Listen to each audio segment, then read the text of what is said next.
নমস্কাৰ। যোৱা সপ্তাহত হৈ যোৱা জাজৰি ঈদগাহত ঈদৰ নামাজৰ এটি ভিডিঅ' আপোনালোকলৈ আগবঢ়াব বিচাৰিছোঁ। পুৱাতে আমি ফজৰৰ 2 ৰাকাত ফৰজ নামাজ পঢ়ি জাজৰি আঞ্চলিক কবৰস্থানত জিয়াত কৰিছিলোঁ। তাৰপিছতে আমি গা পা ধুই সুগন্ধি আঁতৰ লগাই ঈদৰ নামাজলৈ বুলি ৰাওনা হওঁ। সেই জাজৰি আঞ্চলিক ঈদগাহৰ ঈদৰ নামাজৰ এটি ভিডিঅ' আপোনালোকলৈ আগবঢ়াইছোঁ। আমাৰ জাজৰি অঞ্চলৰ জীয়ৰীসকল য'ত য'ত বিয়া বহিছে তেখেতসকলে চাই আনন্দিত হ'ব। জাজৰি আঞ্চলিক ঈদগাহত তেওঁলোকে সৰুতে অহা শৈশৱৰ স্মৃতি হয়তো মনত আছে। গতিকে আপোনালোকলৈ মই এই ভিডিঅ'টো আগবঢ়াইছোঁ, চাই হয়তো ভাল পাব।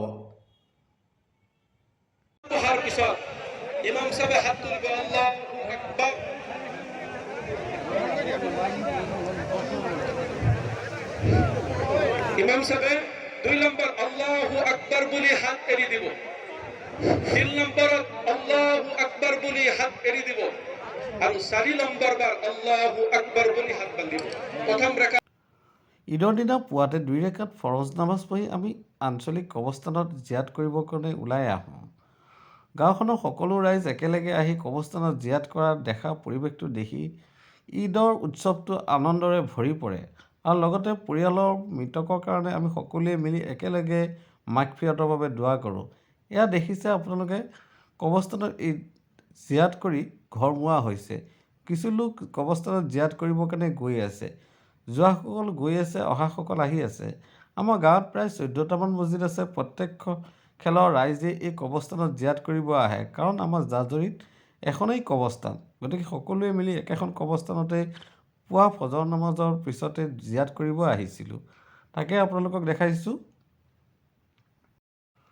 ঈদ মুবাৰক। পুৱাতে মোৰ সন্তানটোৱে গা পা ধুই ঈদৰ নামাজলৈ বুলি ওলাইছে। লগতে আপোনালোকক দেখাইছোঁ, এয়া জাজৰি বৰ মছজিদৰ ইমাম চাহাবে ঈদৰ নামাজ পঢ়াব বুলি শুনিছোঁ। তেখেতে ঈদৰ নামাজ পঢ়াবৰ কাৰণে পুৱাতে সোনকালে জাজৰি বৰখেলবাসী ৰাইজৰ লগত একেলগে ওলাই আহিছে।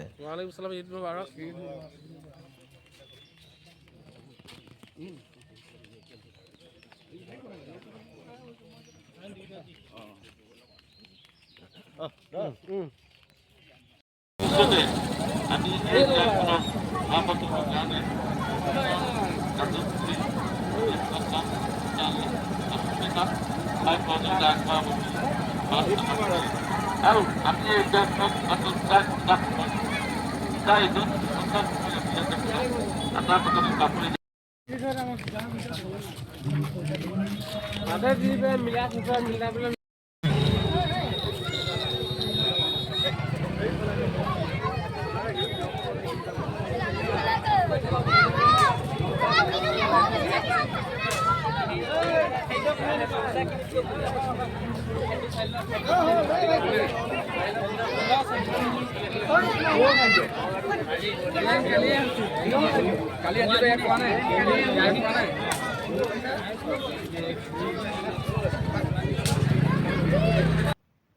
ঈদগাহৰ কাষতে ৰঙীন ৰঙৰ দোকানসমূহে আমাক আপ্লুত কৰে, শিশুসকলক আকৰ্ষণ কৰে।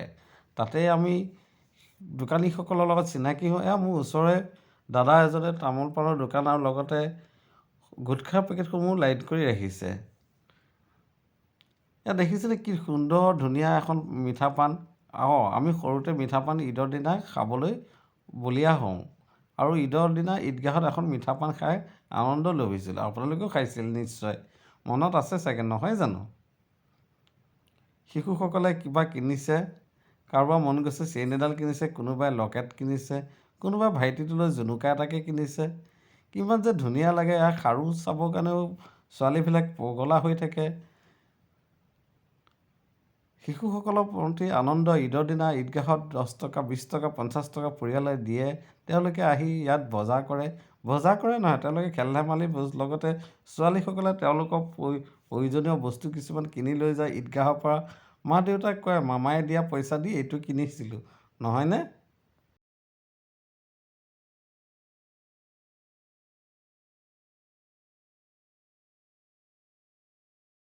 অপরাধ দেখিব নোৱাৰো, নানান ধৰণৰ অত্যাচাৰ আমাৰ ভিতৰত।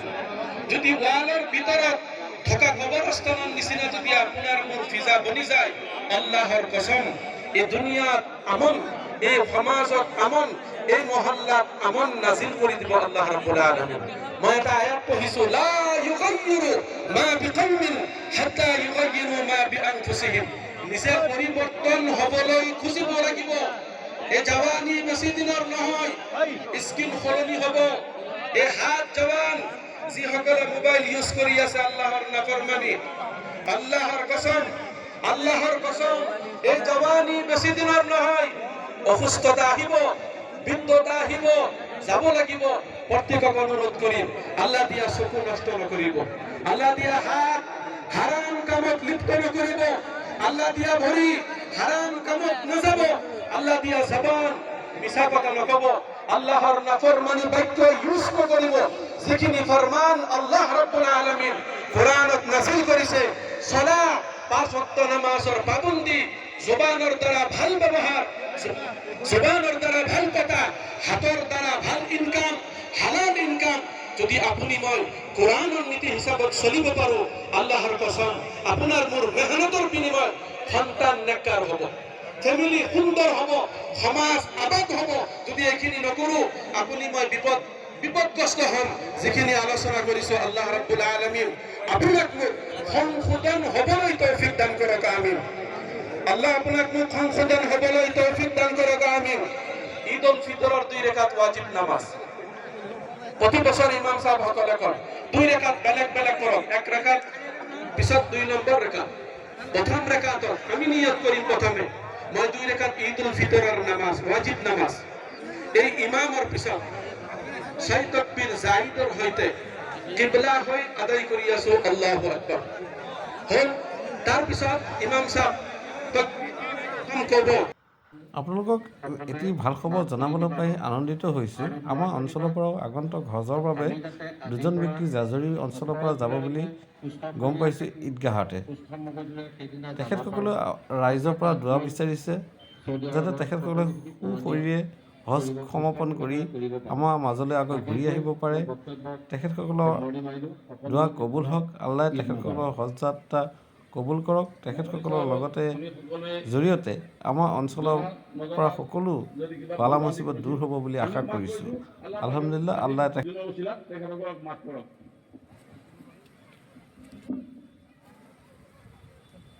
আসসালামু আলাইকুম। উলামা ইকৰাম, জনাব সাহাবান আৰু যুৱক বন্ধুসকল, আমি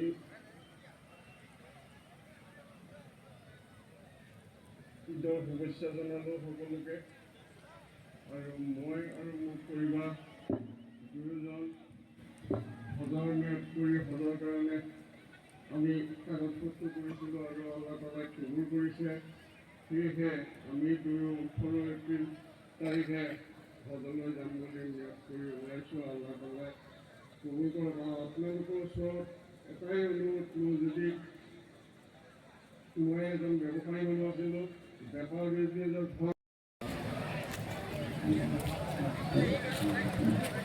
ঘোষণা কৰি মানে